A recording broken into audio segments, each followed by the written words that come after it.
हर हाथ को देंगे काम, हर खेत को देंगे पानी, दुल्हन बनकर फिर से सजेगी अपनी धरती रानी, अपनी धरती रानी।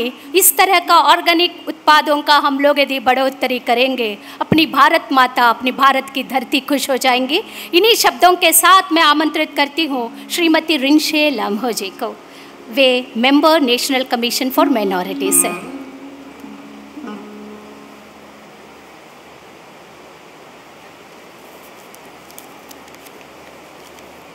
मंच पर विराजमान स्वामी जी और आज के chief guest doctor Pawan Chamling, former CM Sikkim, और मंच पर विराजमान महानुपूतिगण,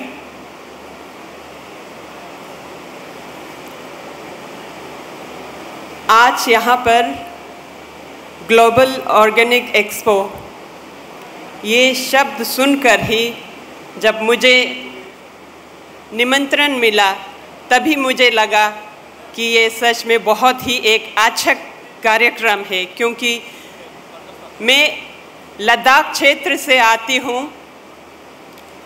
जो आजकल ऑर्गेनिक पे काम कर रहे हैं और एक ऐसा मिशन लेके आगे बढ़ रहे हैं कि आने वाले 2025 तक पूरा लद्दाख एक ऑर्गेनिक स्टेट बनाने की दिशा में चल रहे हैं। अभी मैं आप सबको बता दूं कि लद्दाख में आज के तारीख तक लगभग 8 और 10 गांव जो है ऑर्गेनिक बन चुके हैं, और बाकी जो है दूर दराज के गांव में कुछ 60%, कुछ 70%, कुछ 80% तक जो है ऑर्गेनिक बनने के राह पर अग्रसर है।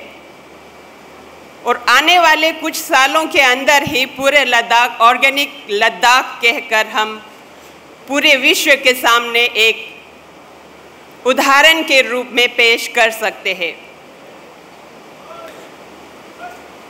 हमारे यशस्वी प्रधानमंत्री श्री नरेंद्र मोदी जी ने लद्दाख को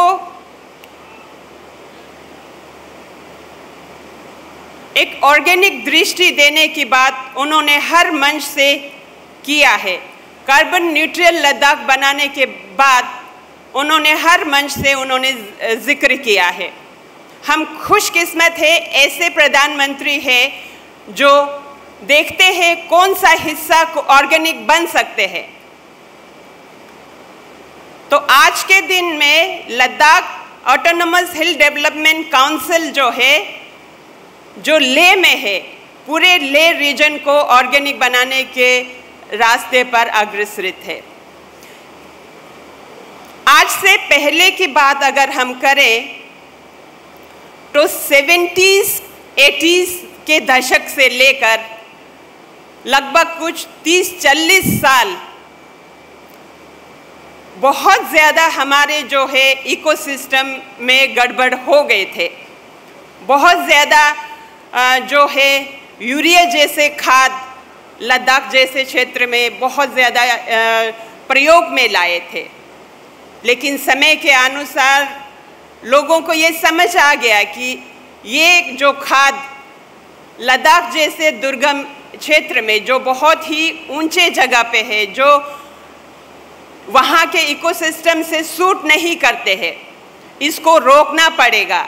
हमें दोबारा हमारे पुराने ज़माने में 70s से पहले जो लद्दाख था, जो प्रॉपर पूरा जो ऑर्गेनिक थे, हर चीज़ हर घर से निकलते थे, खाद से लेके बीज से लेके हर चीज़ अपने ही घर से निकलते थे। यहाँ तक कि भारत के बाहर से कोई जो टूरिस्ट आते थे वो कहते थे कि लद्दाख का हर घर जो है एक कारखाना जैसा है। बहुत सारे बुक्स वो लिख के गए हैं। हमारे पेरेंट्स के समय में हमने खुद देखा, बचपन में मैंने खुद देखा, मेरे पिताजी जो है घर में जितने भी हमारे भाई बहन होते थे उन सबको सिर के टोपी से लेकर पाँव के जूते तक लद्दाख के हर घर में हम स्वयं बनाते थे। हर परिवार में भेड़, बकरियां, गाय, हर चीज़ हम पालते थे। उसके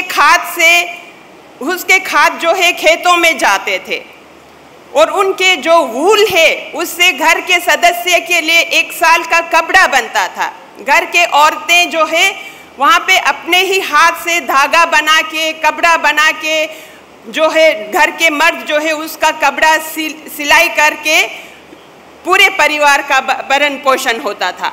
एक ऐसा लद्दाख था। लेकिन कुछ दशकों में वो सारे हमारे संस्कृति, हमारे रीति रिवाज जो है वो लुप्त होते गए।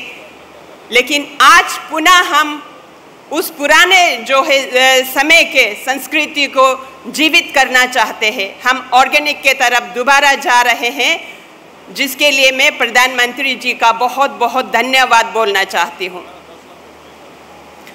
इसके अलावा लद्दाख के जो महिलाएं हैं, आज के दिन भी हर महिलाएं जो गवर्नमेंट जॉब नहीं करते हो, जो अनएम्प्लॉयड होते हैं, हर घर में अपने जितने भी छोटा बड़ा जितने भी ज़मीन हो, इस मौसम में जो समर सीज़न में वहाँ पे जो सब्ज़ी उगते हैं, फल फ्रूट उगते हैं, उस समय में हर औरतें जो है अपने खेत में फल सब्ज़ी उगाकर जो है कमाई करते हैं, अपने पाँव पे खड़े होते हैं। और मुझे गर्व है कि मेरे लद्दाख के महिलाओं के ऊपर वो अपने घर का हर काम करके मार्केट में जाके सब्जी बेचते हैं, अपने बच्चों के भरण पोषण करते हैं, अपना खर्चा खुद निकालते हैं। तो हमें ऐसे संस्कृति को बढ़ावा देना चाहिए। मुझे लगता है अभी आने वाले समय में हमारे पुराने ज़माने के जितने भी हमारे संस्कृति रीति रिवाज है, उन चीज़ों को बढ़ावा देने के लिए हम सबको आगे आना पड़ेगा। कम्युनिटी सिस्टम वहाँ पे बहुत अच्छा होते थे। कभी भी बाहर के किसी भी चीज़ पे हम डिपेंड नहीं रहते थे। उन चीज़ों को जीवित रखने की ज़रूरत है आज के युग में। तो आज यहाँ पर ऑर्गेनिक जो है ग्लोबल ऑर्गेनिक एक्सपो आप लोगों ने यहाँ पे ऑर्गेनाइज किया है, जिसके लिए मैं बहुत तहे दिल से आप लोगों को धन्यवाद देना चाहती हूँ। और ऐसे ही कार्यक्रम जो भारत के दूर दराज के इलाकों में भी जो ग्राउंड लेवल पे रहते हैं, उन लोगों को भी ऑर्गेनिक के महत्व को समझाने के लिए जगह जगह पे ऐसे कार्यक्रम आयोजित करने की ज़रूरत है। तो आने वाले समय में मैं उम्मीद करती हूँ कि ऐसे ऑर्गेनाइजेशंस आगे आएंगे और ऑर्गेनिक फार्मिंग को बढ़ावा देते हुए लोगों को इसके और ज़्यादा जानकारी देने की कोशिश करेंगे। और ऑर्गेनिक फार्मिंग करते समय बहुत सारे दिक्कतें भी आते हैं, क्योंकि ऑर्गेनिक प्रोडक्ट्स को बेचने के लिए मार्केट अवेलेबल नहीं होते हैं। जहाँ तक हमने कुछ सालों में देखा है, ऑर्गेनिक प्रोडक्ट्स तो वो लोग निकालते हैं, लेकिन मार्केट ना होने के कारण भी बहुत सारे दिक्कतों का सामना करना पड़ता है। तो इन चीज़ों के लिए और काम करने की ज़रूरत है। जो भी लूप होल्स है, जो भी त्रुटियां हैं, उनको सुधार करते हुए, लोगों में जागरूकता लाते हुए इन चीज़ों को हमें और भी बढ़ावा देने की ज़रूरत है। आप लोगों ने यहाँ पे मुझे अवसर दिया अपना 2 शब्द कहने की। बहुत बहुत धन्यवाद। बहुत बहुत धन्यवाद मैडम रिंगशे लाम्हो जी। आप लद्दाख से यहाँ पर आए और वहाँ का वर्णन किया। वहाँ अभी 8 से 10 गांव ऑर्गेनिकली पूरा ग्रो कर रहे हैं, ऑर्गेनिक गांव बन गए। इसके लिए आपको भी और आपके यहाँ के लोगों को बहुत बहुत धन्यवाद देते हैं, आभार व्यक्त करते हैं।